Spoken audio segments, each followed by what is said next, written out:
Hi there, you're listening to the Hellenistic Age Podcast, Episode 13, The Age of Alexander, to the Strongest. In our last episode, we covered the Macedonian invasion of India, located in the modern-day Punjab.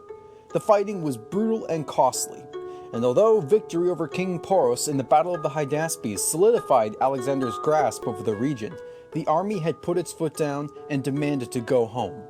Reluctantly, Alexander complied with the troops' wishes.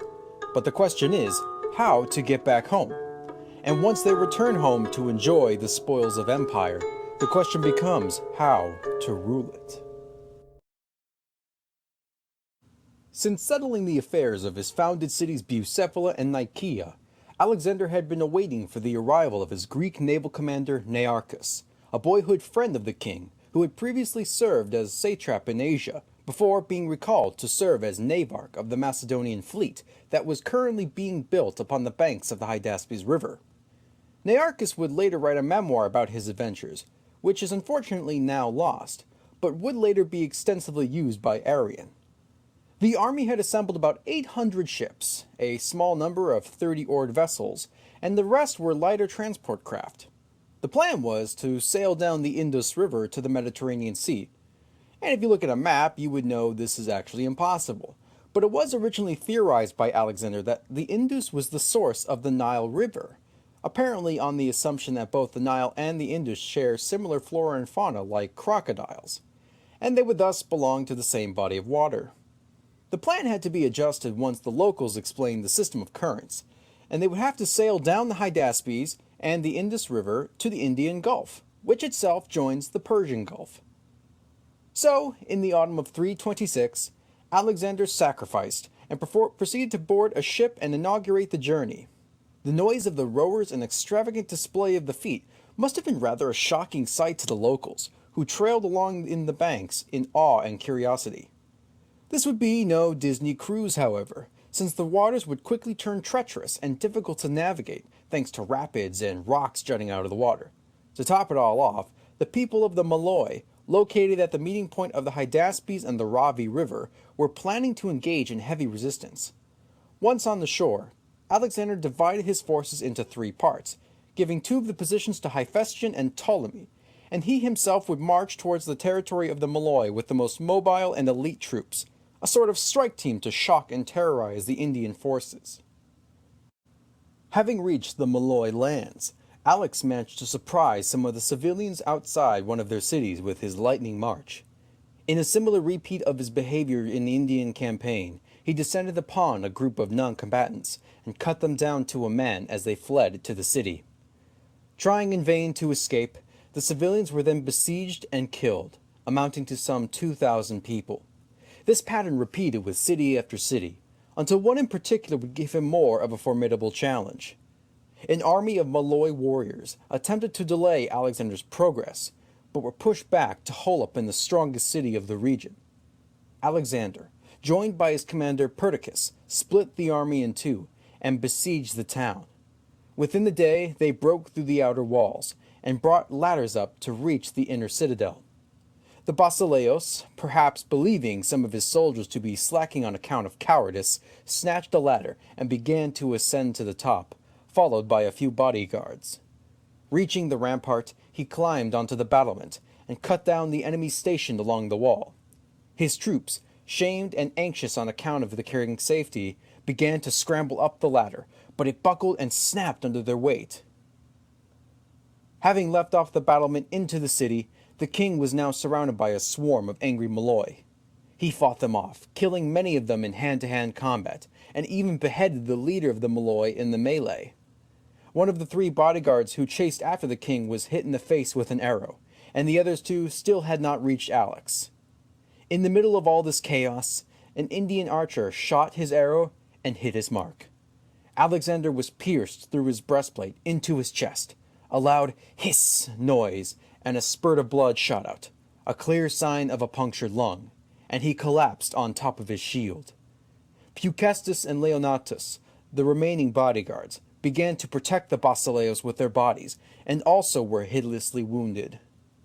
In an absolute panic, the Macedonian soldiers had scaled the walls in order to protect Alex, But upon seeing his body laying among the carnage, fear turned to uncontrollable rage. They proceeded to kill every man, woman, and child in the city, and bore their king above their heads, laying on top of his shield, back to the camp. The sources are then split on what happened next.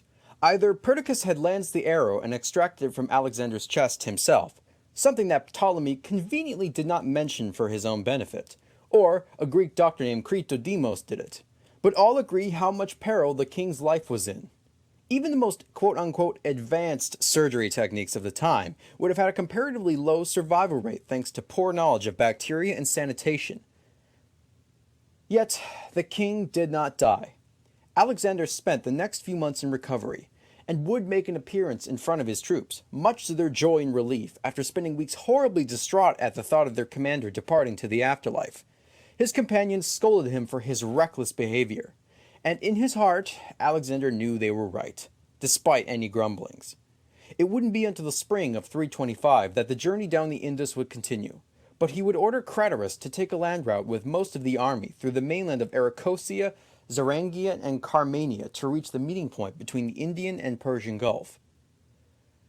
The rest of the journey was relatively uneventful. A few skirmishes here, a monsoon there, but progress was being made as summer bled into autumn.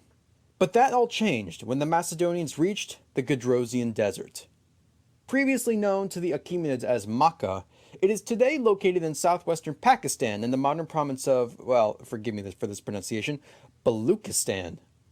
Gedrosia is a desolate and arid wasteland, and historical tradition maintained that the region had defeated the armies of Cyrus the Great and the Assyrian queen Semiramis.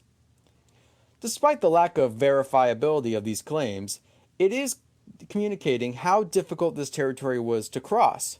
So why on earth did Alexander choose to march through this wasteland hellhole instead of proceeding along the coast? Well, this was another one of those contested characterizations of Alex. Arrian mentions pothos, that yearning to gain glory from performing great deeds like the crossing of the desert. Professor A.B. Bosworth maintains that this was a punishment for the army for their refusal to invade further into India, which is kind of hard to believe for me because most of the armies was currently with Cratyrus in the inland route. Donald Engels, who wrote a famous work on the logistics of Alexander and the Macedonian army, discusses that despite the rather advanced intelligence system that the king had in his army, they were unable to obtain all the information needed. There were apparently no trustworthy guides for the coastal route, and whatever info he had suggested that it was devoid of any civilization. But the inland route was on the way to a populated capital area of Pura, which they could resupply with. Theoretically, the army had 10 days' worth of supplies while performing the inland route, and the fleet of Nearchus had 4 months' worth of food for the journey. Nearchus himself asserts that it was the need to resupply the fleet that Alexander pursued the inland route. But this was later difficult because the monsoon winds had prevented the fleet from properly sailing along the Persian Gulf. Thus, any communication or coordination was effectively destroyed. The crossing was disastrous, to say the least. Some of the food that was supposed to be sent to Nearchus was stolen and plundered by a group of starving troops, and most of the pack animals were slaughtered for food. Alexander had good reason to punish these troops, but probably realized how grievous the situation was and decided to let it slip from his notice. Ironically, when the rain did come, it resulted in a flash flood in the camp, killing many women and children camp followers. When presented with sources of food and water, the poor souls greedily drank or ate themselves to death. But in the moment of humanity, the king was approached by a scout with a helmet full of water, and was asked to drink from it.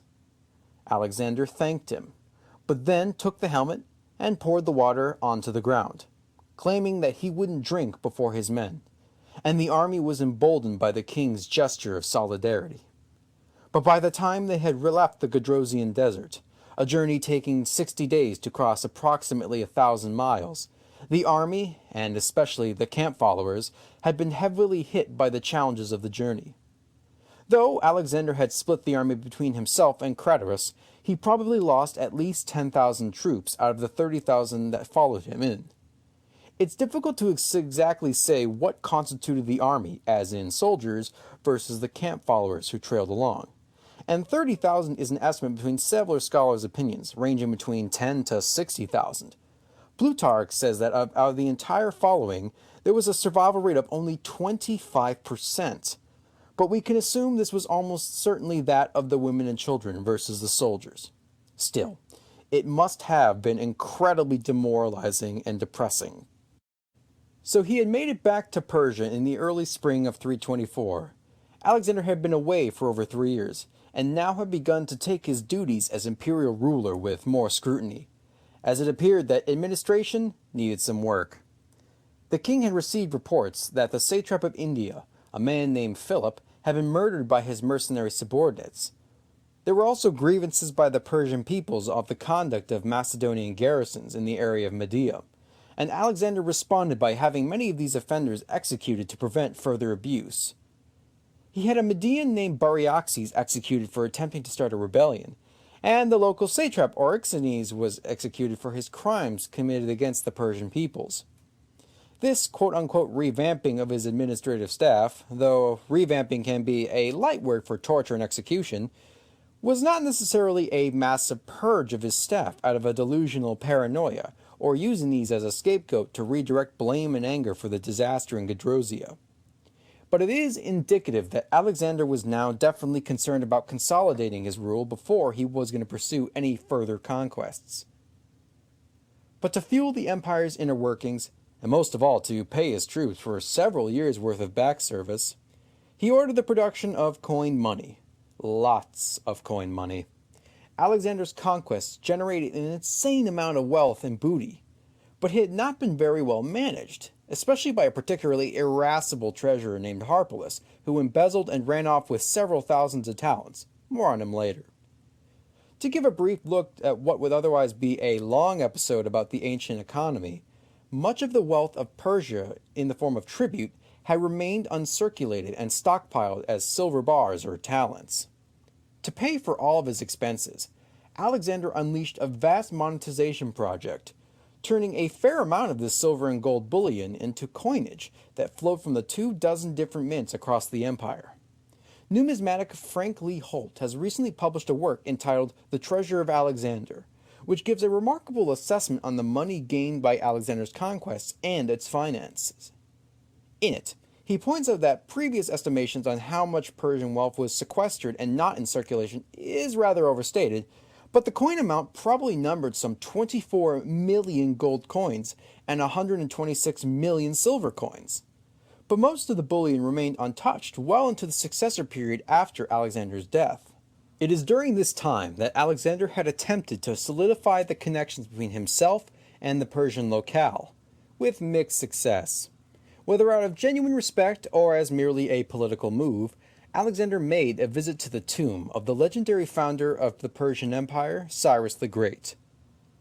The tomb was normally a beautiful sight, but much to the king's disgust, it had been plundered, either by a prominent Macedonian who was later executed, or by some random robbers.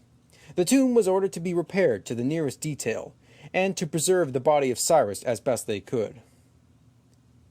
And one of the great events of his last 2 years was what we call the Wedding of Susa. In the spring of 324, Alexander and roughly 80 of his officers were given a mass wedding ceremony to noble Persian wives, along with 10,000 other Macedonian Asian couples who were to be legally recognized and were to receive dowries. Alexander himself would marry Barsine, the daughter of Darius III. This ceremony has been held as the ultimate culmination in the idea of Macedonian-Persian fusion, and in scholar W. W. Tarn's view, a symbol of Alexander's grand plan for, quote, the brotherhood of mankind, an almost utopian viewpoint which had Alexander go beyond race and origin to live in a peaceful society. This view, especially after the Second World War, has been largely thrown out. It is perhaps better to understand the practicality of Alexander's politics. Alex marrying Barsine, a descendant of both Darius III and Artaxerxes II, would strengthen the claims of himself as a Persian ruler. The officers Ptolemy, Craterus, Nearchus, Seleucus, Eumenes, and Perdiccas, men who had all made themselves extremely valuable and loyal to Alexander, especially during the Indian campaign, were all given Persian noble wives. Perhaps this was a reward, but also a way to promote obedience by the Persian elite, whose daughters and sisters were all married to the inner circle of the highest part of the Macedonian hierarchy. Hephaestion, being the closest confidant of the king, would marry a sister of Barsini. Thus, their children would be considered part of the royal line.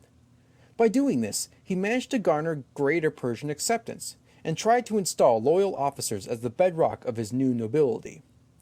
This would have varying degrees of success, as Seleucus would be the only main successor to remain loyal to his Bactrian wife, Apame, for the rest of his life. It seems that this gesture of solidarity with the Persians did not particularly please the Macedonian rank and file. In the bargaining attempt, Alexander offered to clear all the debts of his men accumulated over the campaign, but this only made them suspicious, since they assumed that the offer was a test in order to see if they were using their pay properly. This hesitation was later quashed when Alexander offered to have them be paid anonymously, summing to a grand total of 20,000 talents to cover all the debt. Now, whatever goodwill this gesture gained was quickly lost later in 324, at the city of Opis.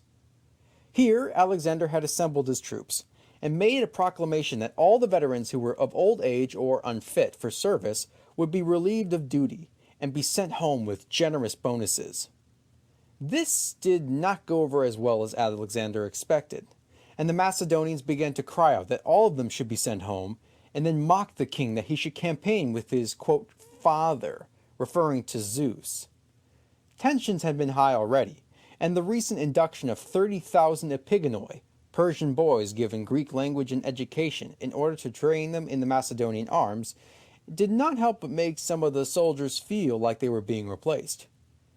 Furious at this insolence, Alexander arrested and executed 13 of the mutiny's ringleaders. In his speech, the king made an appeal to the struggles of the Macedonians they had faced, specifically recalling the deeds of his father, Philip, who turned them from mere barbaric sheep herders to the enlightened hegemon of Greece. Alex also pointed that it was under his rulership that the Macedonians had become the rulers of the greatest empires ever known, and this was done out of a love of his people, not for himself. Then he recalled the dozens of wounds he received on campaign as a testament to his bravery. For dramatic flair, he then ended the speech, telling the Macedonians to go home and speak with pride on how they left their king in enemy lands. Turning around, he headed for his tent, and then sulked for 3 days. Upon the third day, he came out and distributed commands and honors to the Persians in his court, offering Persian roles in the battalions normally reserved for the Macedonians. At this last point, the Macedonian troops could take this indignity no further, and begged the king to take them back. Moved by his soldiers' gestures, he reconciled with them, and accorded them their due honors, awarding them a peace party with tons of booze and food. The speech, while not 100% accurate, does probably reflect the meat of Alexander's arguments. Appealing to Philip's memory would hit an emotional soft spot for the army, and simultaneously reaffirmed Alexander's true parentage. Alexander also sought to address the concerns regarding the nature of the Macedonian monarchy, and thus emphasized his devotion to Macedon, not of a world empire. This was all rather untrue, since Alexander had certainly sought to pursue self-glory many times, and definitely the monarchy was moving from a strictly Macedonian one to more of an imperial one, and the king was effectively dodging any questions to do with this latter point. It was also around this time that two events shook Alexander's kingship. The first was the removal of Antipater from the position of regent stand-in in Macedon. Antipater and Alex's mother, Olympias, had been at odds for years, but it is really unknown why this would occur. What is known that in 323, Antipater sent his son Cassander to the court of Babylon in place of himself when ordered to come. Now, if Alex really meant any harm, I suppose there would be far more hesitation on Antipater's part to let his son come over. Cassander would be a rather difficult figure, even earning the ire of Alexander to the point of the latter for smacking him for disobedience. But Cassander will be a major player in the wars of the Diadohoi upcoming. The second and far more tragic event involved Hephaestion. In Ecbatana, the Chiliarch had fallen gravely ill with fever, and died after 7 days. To say that Alexander was upset is to put it mildly. The king had flung himself across his friend's body, crying hysterically, and there are even reports of Alexander crucifying the doctor for failing to heal him and razing the temple of Asclepios. But this even seems a bit much. Still, Alexander was inconsolable for 7 days, and made plans for a lavish funeral for his departed friend. Despite these setbacks, what were Alexander's next plans? Maintenance of the empire's administration is now off the list, but Alexander, ever the warrior king, would not rest on his laurels. The first order of business was to conquer the lands of Arabia, possibly in order to get enhanced access to the Persian Gulf and thereby increase contact with India. This would also provide an effective launching point for the invasion of the Carthaginian Empire, a Phoenician colony turned economic superpower who resided in modern-day Tunisia. There were also plans, according to Plutarch, of a phenomenal tomb to be constructed for Hephaestion amounting to some 10,000 talents. Now, this tomb may have been built, based upon recent excavations in Amphipolis, but it's currently up to debate. There were also a number of public works projects, canals and dams being built in order to better facilitate communication and travel around the empire, also for the benefit of military purposes, but, Alexander didn't want to admit that, and in conjunction with geographical expeditions to better understand the topography and waterways of the regions under his control. But it seems that fate would intervene on the king's plans. In the spring of 323, Alexander is supposed to have been visited by a number of omens and portents. A gust of wind dashing the royal diadem off his head, ravens dropping dead in front of the king, and Alexander apparently defied some sort of prophecy which warned him not to enter the city of Babylon through the western entrance. Well, these all seem rather superfluous, given the typical superstitious nonsense of the time. Everything should be fine, right? Well, no, things would not be fine. The ephemerides, the so-called royal journals, were a series of reports supposedly penned by the Greek secretary Eumenes, covering the daily activities of the king. Now, both Arrian and Plutarch had access to these, but both report differently on how the next events occurred, indicating that there may have been different versions floating around at the time. The general story is that in June, Alexander, as per his normal routine, attended the drinking party well into the night. On his way home, he ran into a companion named Medios, and decided to head to Medios' place to drink some more. According to Diodorus, a sharp pain in his stomach was felt after taking a particular draught of alcohol. By the next day, he had entered into a light fever, but continued to try and perform his kingly duties. Each day he became progressively worse and worse, and upon the 7th or 8th day, he lost the ability to walk, and then lost the ability to speak. The king had been brought up to the Macedonian army, who all walked beside his bedside in grief and trepidation. Alexander could do nothing, but merely greet them with his eyes and a slight tilt of his head in recognition. He knew that the end was near. The last days of Alexander have been subject to intensive scrutiny by scholars both ancient and modern. A common intellectual exercise for many scientists and tinfoil hat historians has been to determine what, or maybe who, was killing the young king. One of the theories presented is death by poison. In this, Alexander was victim of a conspiracy. The now deposed Antipater, fearing for his and his son Cassander's safety, had supplied a drug in order to have the king killed. The evidence for this is the symptom of a sudden sharp pain in the abdomen upon drinking the wine at Medios' house, and a hint of foul play is reinforced by the fact that the wine-bearer of Medios was Iolaus, a son of Antipater. Further evidence is suggested that apparently soon after the death of Alexander, an Athenian orator named Hyperides would propose that Iolaus receive state honors for his duties. And after his death, Olympias ordered Iolaus' remains to be exhumed and desecrated for allegedly murdering her son. Now, the second tradition, one I ascribe far more to, is that the king died of natural causes. In the ancient world, life could be snuffed out in a shockingly short period of time by the ravages of disease and infection, even for those who were seemingly fit and healthy. Occasionally, we often interpret the fickle nature of fortune as evidence of a grand conspiracy. A common example of this is the Empress Livia, aka Julia Augusta, who has been accused of killing several of Emperor Augustus's heirs, when in all reality it probably was just bad luck. Alexander's constitution had certainly been tested while on campaign. Attacks from dysentery and various other illnesses had left him close to death before, and his physical wounds from battle were almost too numerous to count, ranging from various head injuries to a nearly fatal chest wound at the city of the Malloy. Alexander had an arrow embedded deep into his chest and lung, and must have lost an extraordinarily amount of blood. It wouldn't be outlandish to say that his health must have taken a heavy toll over 10 years of constant warfare and campaigning, and thus would be an easy target for infectious diseases. The number one suspect is malaria, an illness caused by a parasite of the genus Plasmodium. Plasmodium is carried by the female Anopheles mosquito, who takes a blood meal and then infects the unlucky victim.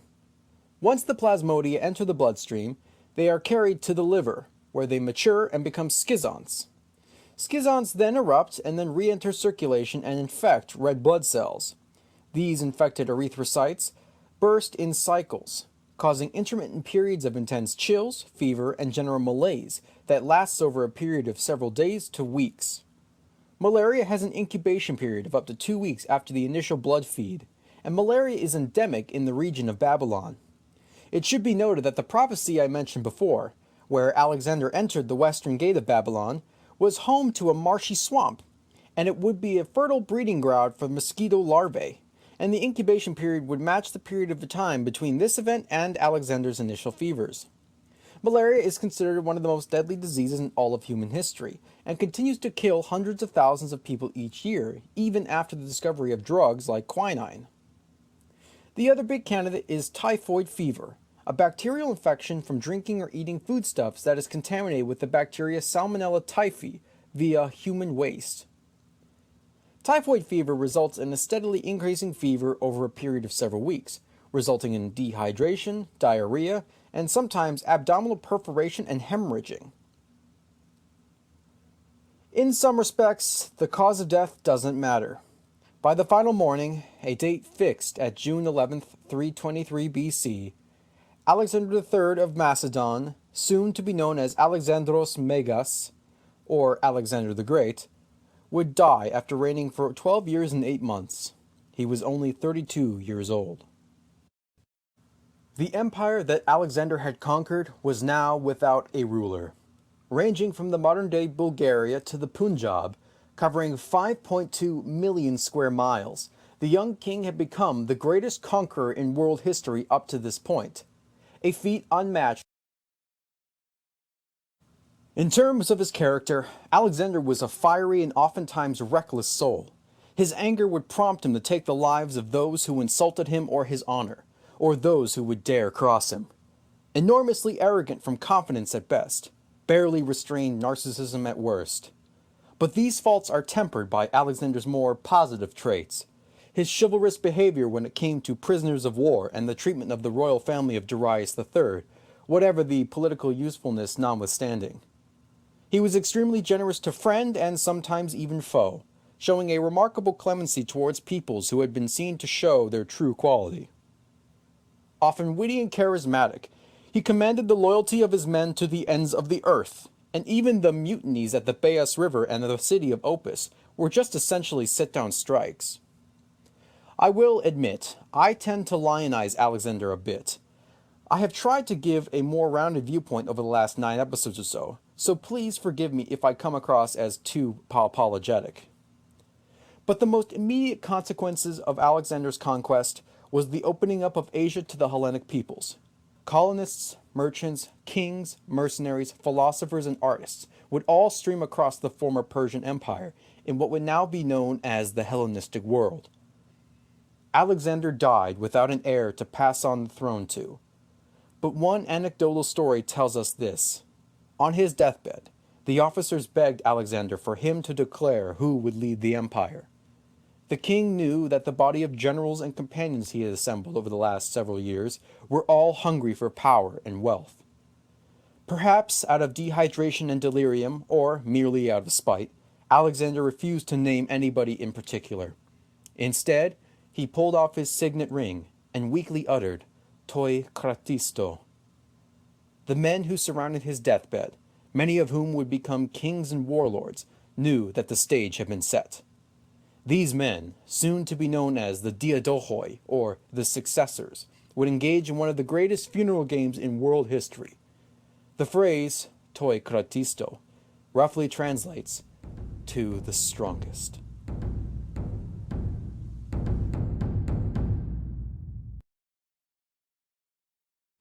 And so ends our 9-episode series on Alexander the Great.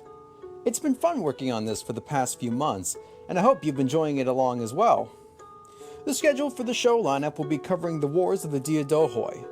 Though I'm unsure how many episodes it will take, it shouldn't be as long as the series on Alexander, which is a bit odd because the amount of time that the wars of the Diadohoi cover is far greater than Alexander's life. Anyways, from there, I have to decide whether I will jump into discussing the Hellenistic kingdoms individually, or will I try to do special topic episodes. Obviously, the big three are the Antigonid Macedon, the Seleucid Empire, and Ptolemaic Egypt, but I also wanted to cover several smaller topics. I'd love to talk about the wars of Pyrrhus, the Indo-Greeks, the Greco-Bactrians, and maybe even do an entire episode on the Mauryan Empire of India, or I'd like to do a discussion on the wonder weapons of the ancient world. But that's in the far future. The present compels me to get working on the next series, and the first episode will be released in the next few weeks or so. If you love what you've been hearing, please subscribe to me on iTunes, SoundCloud, or Stitcher. If you want to see the show grow, please leave a 5-star review on iTunes, or you can give me feedback by email or Twitter. All the links will be provided in the podcast description, and my sources will be put there as well. So, until next time, you've been listening to the Hellenistic Age Podcast.